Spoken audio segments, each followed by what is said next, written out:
Terima kasih Bapa, kami sambut firman kebenaran hanya di dalam satu nama yang indah, Yesus Kristus Tuhan dan Juru Selamat kami. Kami berdoa dan mengucap syukur. Kita sama-sama katakan, amin, amin, haleluya.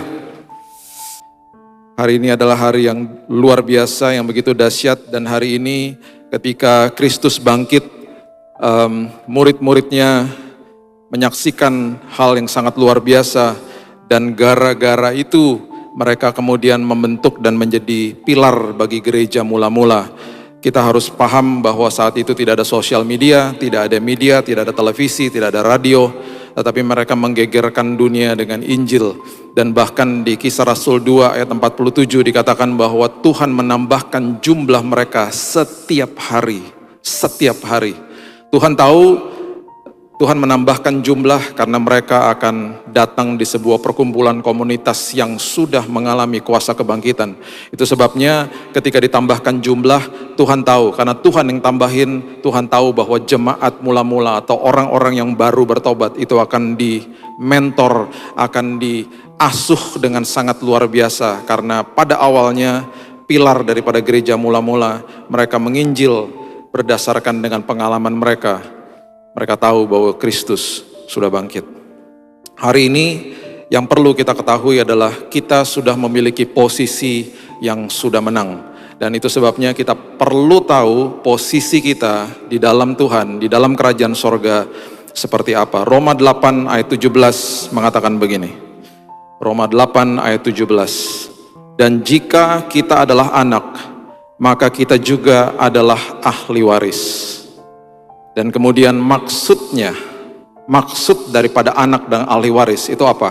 Maksudnya orang-orang yang berhak menerima, kalau dalam bahasa Inggrisnya ada kata all, semua janji-janji Allah. Itu posisi kita. Kita adalah anak, kita adalah ahli waris, kita adalah orang-orang yang punya hak penuh atas semua janji-janji Tuhan.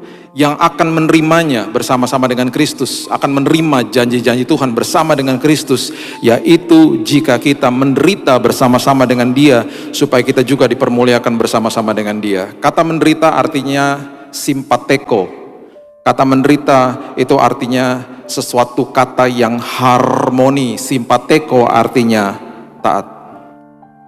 Hari ini yang perlu kita pahami adalah saya taat karena saya sudah dilayakan.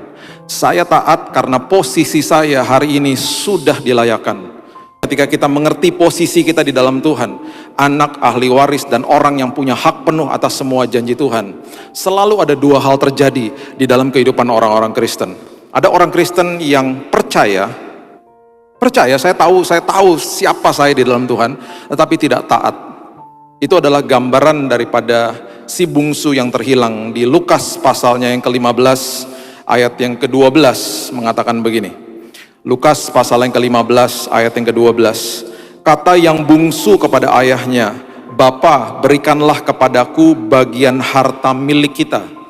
Dia tahu bahwa dia punya akses kepada bapaknya. Dia tahu bahwa dia melekat kepada bapaknya. Dia tahu posisi dia di dalam rumahnya, di dalam hubungannya dengan bapaknya.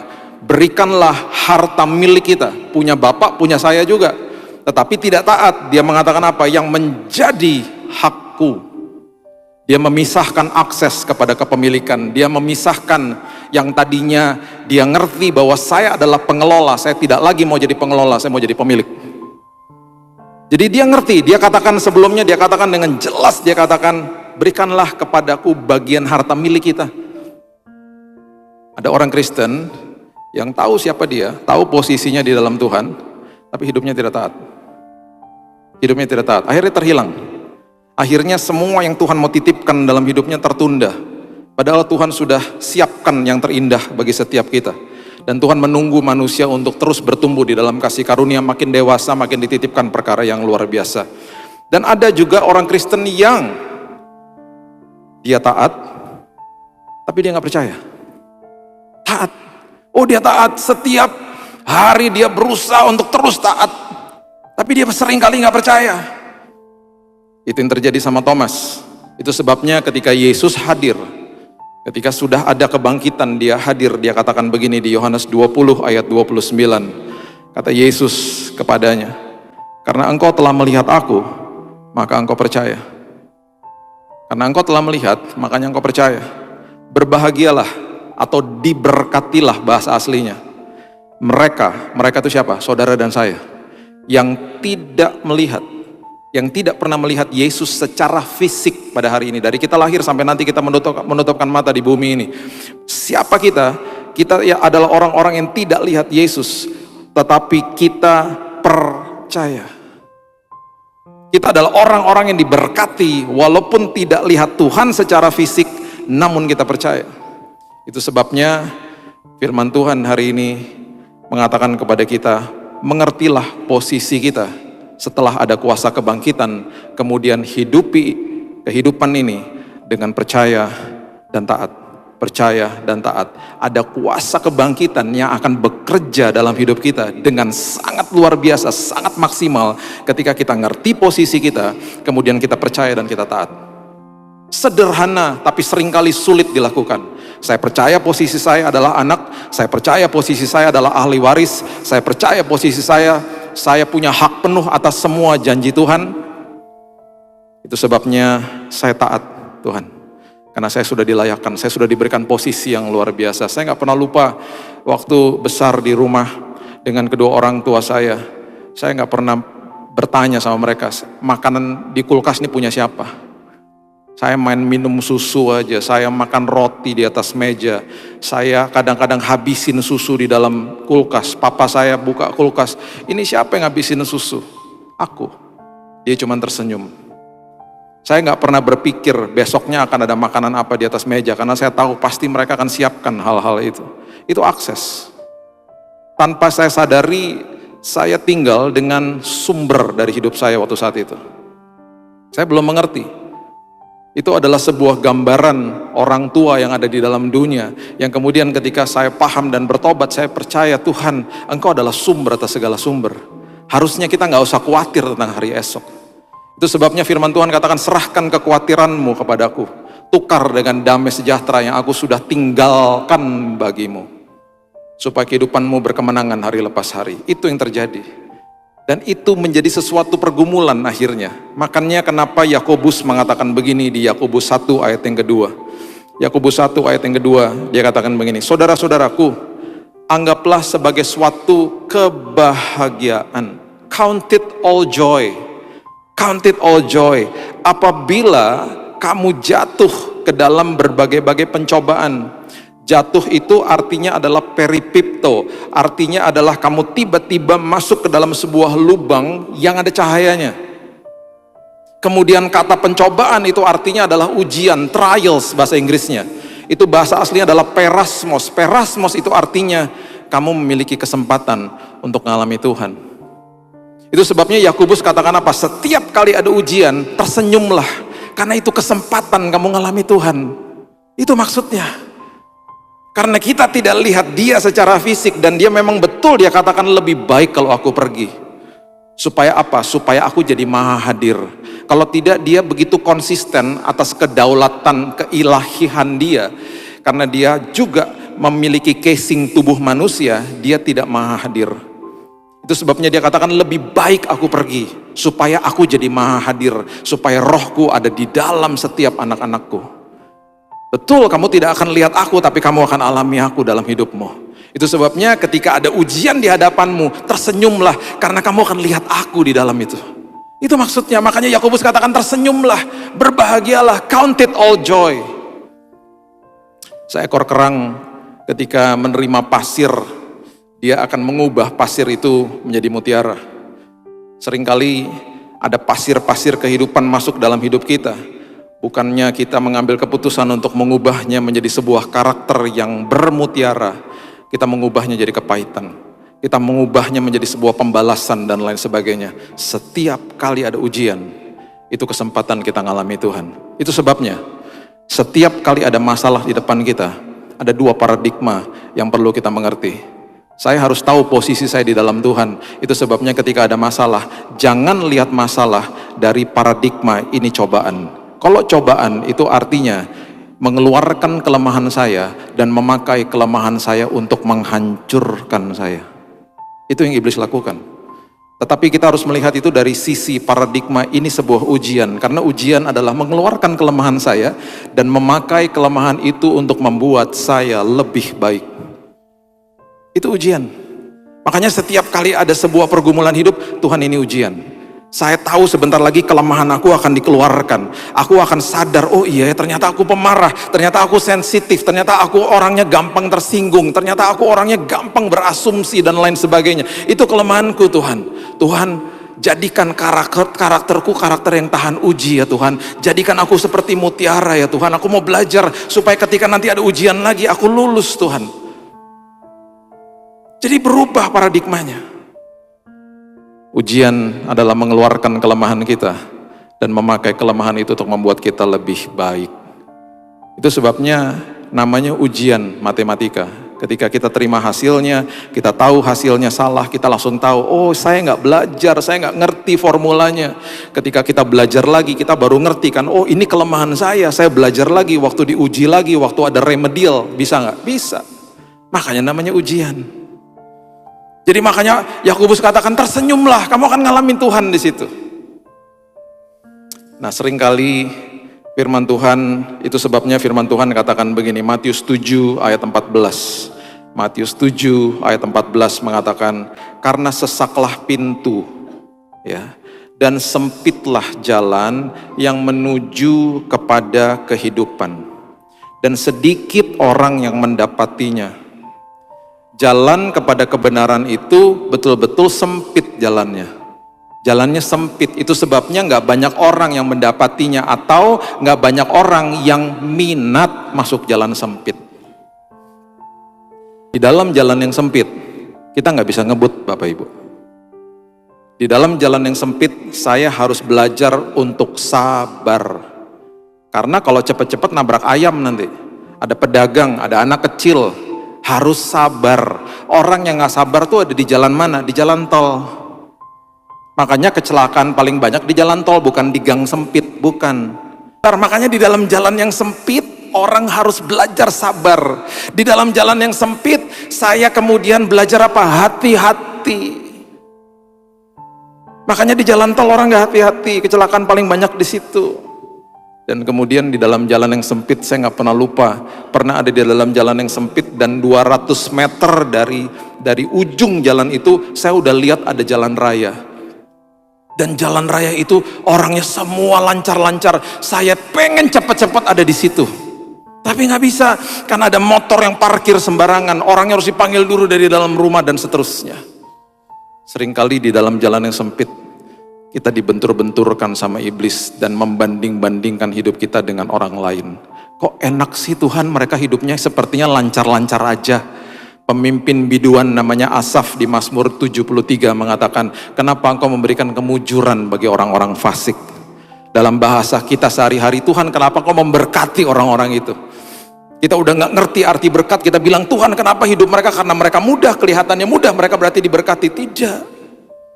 Justru orang-orang seperti kita yang ada di dalam jalan yang sempit, yang lagi belajar sabar, lagi belajar hati-hati, lagi belajar untuk tidak membanding-bandingkan diri sama orang lain, kita sedang diberkati Tuhan. Kita sedang diproses sama Tuhan, kita yang sedang diubahkan sama Tuhan. Kita yang sedang dikasih tahu bahwa kamu tuh punya posisi yang luar biasa di dalam aku. Itu sebabnya terjadi ujian. Supaya ketika kamu menerima semua janji-janjiku, kamu menjadi pengelola yang luar biasa. Makanya tersenyumlah. Ketika masuk ke dalam jalan yang sempit, tersenyumlah ketika ada ujian. Karena kita lagi ngalami Tuhan. Itu maksudnya. Kalau lagi lewatin masalah, bilang gini sama Tuhan, gendong aku Tuhan. Dan ketika kita digendong sama Tuhan, tiba-tiba kita melihat dari perspektifnya Tuhan. Tiba-tiba ada damai sejahtera, ada sukacita. Masalahnya masih ada? Masih ada. Badainya masih ada, tapi kita ada damai karena kita digendong sama Tuhan. Itu maksudnya. Melewati hal-hal seperti begitu, ngalamin Tuhan jadinya. Ada seorang bapak-bapak yang sudah tua dan dia buta. Dia dimasukkan ke dalam rumah jompo. Dan ketika dia masuk ke rumah jompo, dia digandeng sama petugas untuk jalan ke kamarnya dia. Dia tua dan dia buta. Jadi dia digandeng sama petugasnya. Selagi mereka berjalan, si petugasnya bilang begini sama si bapak itu, "Pak, nanti kamar bapak tuh bagus banget Pak. Pemandangannya luar biasa, ada danau Pak depannya Pak. Kemudian catnya warna kamar bapak tuh pastel Pak. Jadi teduh banget kamarnya bapak, bagus sekali Pak."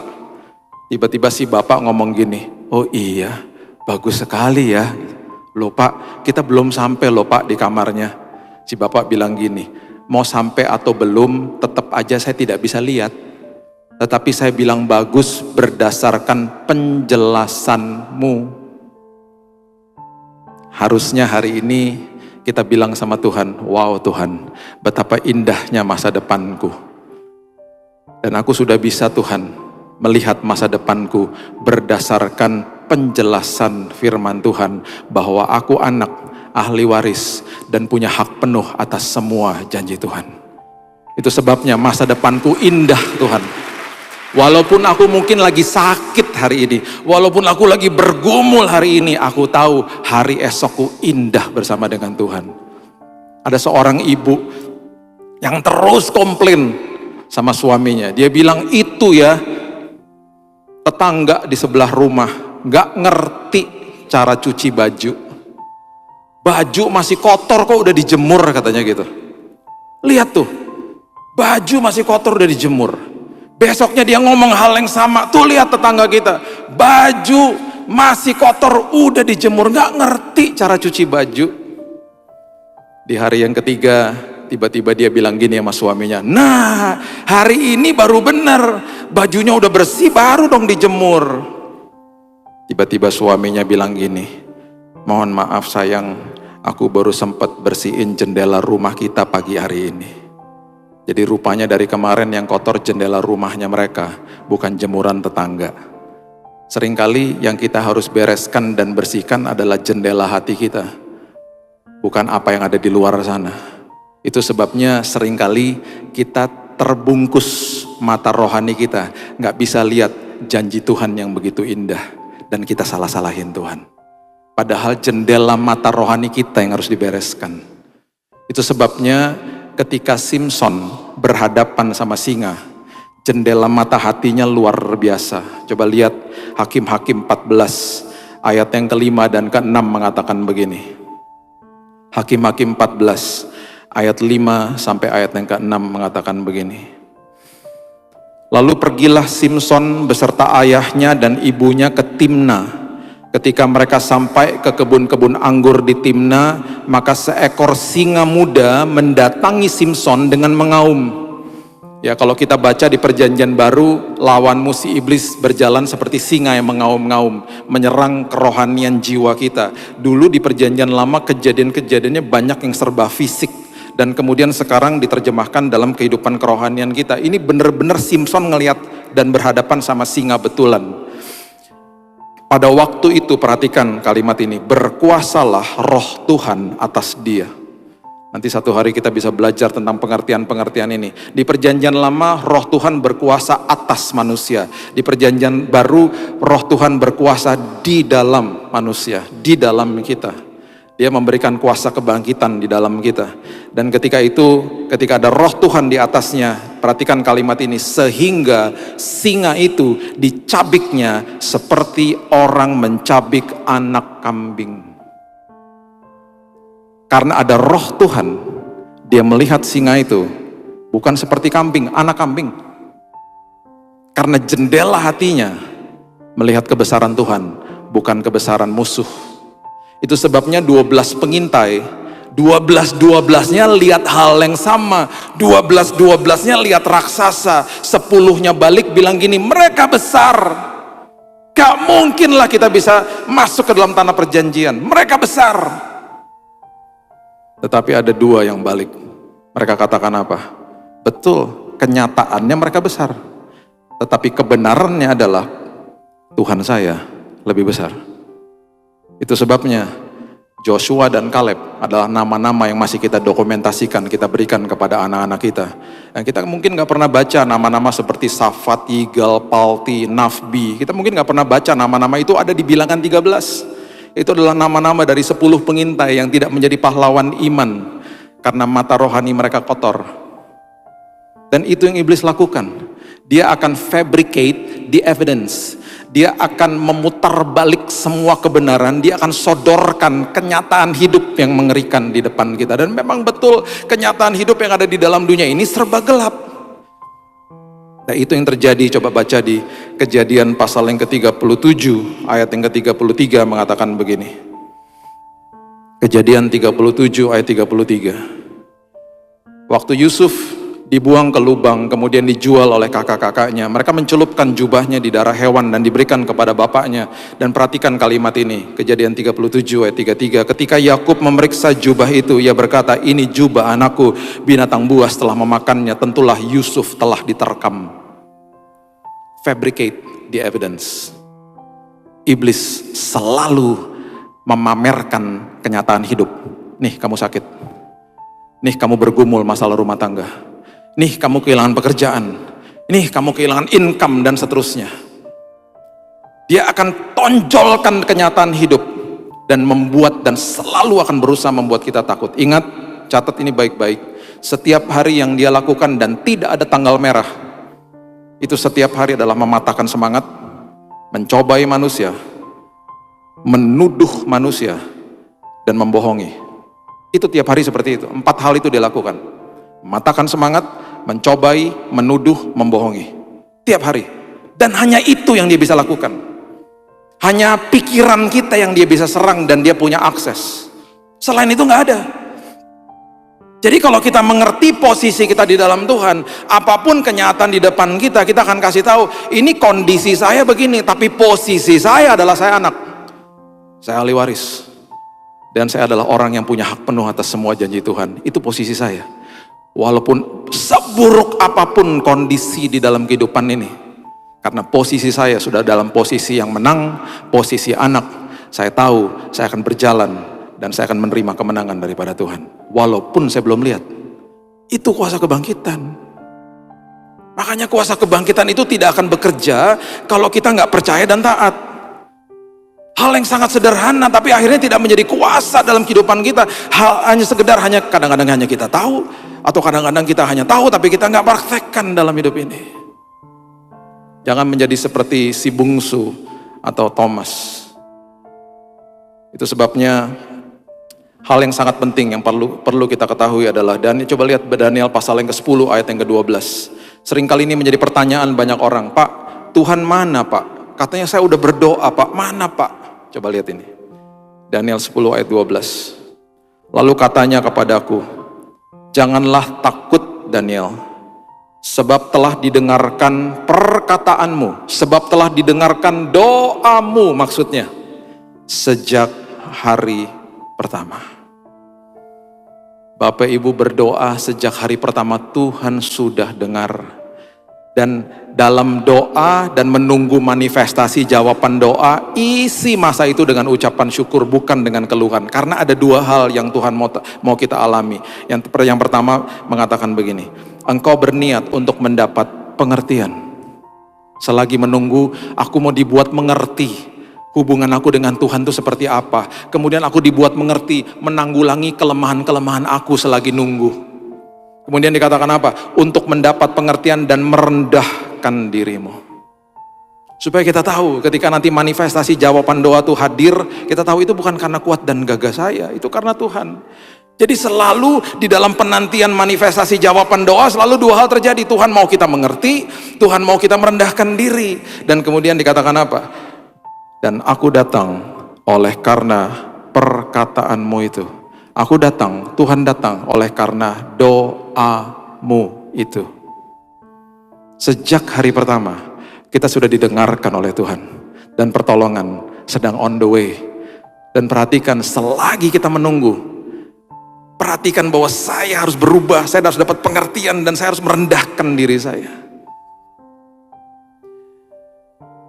Saya bagikan ayat terakhir kepada saudara di 1 Raja-Raja 17. Coba lihat ya, dari ayat yang pertama sampai ayat yang ke-6, firman Tuhan katakan begini. 1 Raja-Raja 17 ayat 1 sampai ayat 6.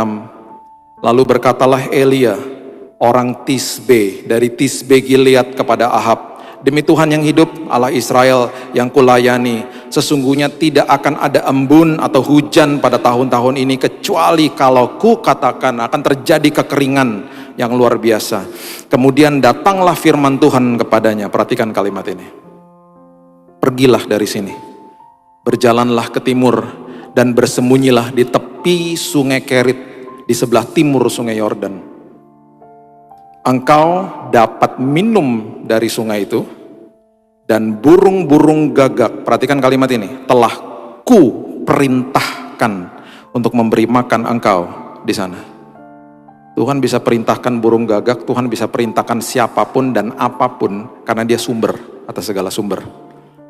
Lalu ia pergi dan melakukan seperti firman Tuhan. Ia pergi dan diam di tepi sungai Kerit di sebelah timur sungai Yordan. Pada waktu pagi dan petang, burung-burung gagak membawa roti dan daging kepadanya, dan ia minum dari sungai itu. Kemana? Ke sana, ke sungai Kerit. Tuhan akan perintahkan burung untuk memeliharamu. Itu sebabnya saya selalu katakan begini, kita nggak bisa kehilangan apapun, karena kita melekat kepada sumber atas segala sumber. Kita adalah anak, ahli waris, dan orang-orang yang punya hak penuh atas semua janji Tuhan. Kalau ada orang bertanya bilang, Pak, saya kehilangan pekerjaan. Tuhan lagi bawa kamu ke musim yang baru. Posisimu yang lama Tuhan mau isi dengan orang yang lain. Kamu lagi dibawa ke musim yang baru. Tenang aja. Pak, saya kehilangan income. Gak bisa kamu kehilangan income. Kamu sumbernya gak pernah tutup. Tuhan memakai usaha dan orang-orang di dalam dunia ini menjadi pipa. Jangan kejar pipanya, kejar sumbernya.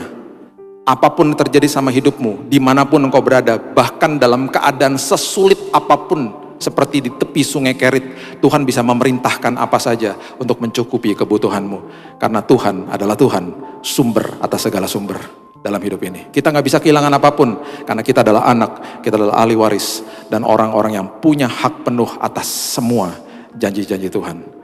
Itulah kuasa kebangkitan. Itu sebabnya maju, percaya, dan taat.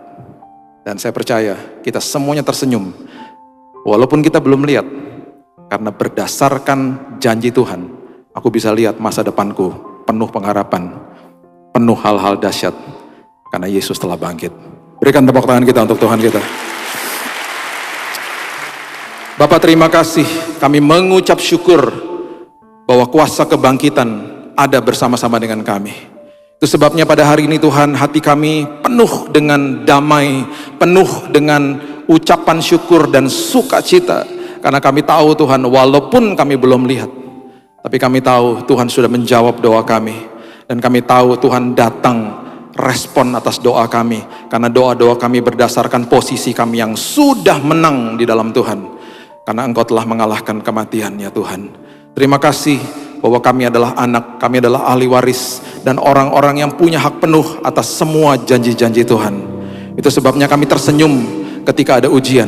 Kami tersenyum melihat masa depan kami, karena kami tahu Tuhan, mata rohani kami sudah dibersihkan oleh firman Tuhan, sehingga kami bisa melihat janji-janji Tuhan yang dahsyat terjadi atas hidup kami. Meteraikan firman ini Tuhan, di hari yang sangat berbahagia ini, karena kami memiliki kuasa kebangkitan bersama dengan Kristus. Di dalam nama Tuhan Yesus, kami sudah berdoa dan sudah menerima firman kebenaran. Kita sama-sama katakan, amin. Tuhan berkati.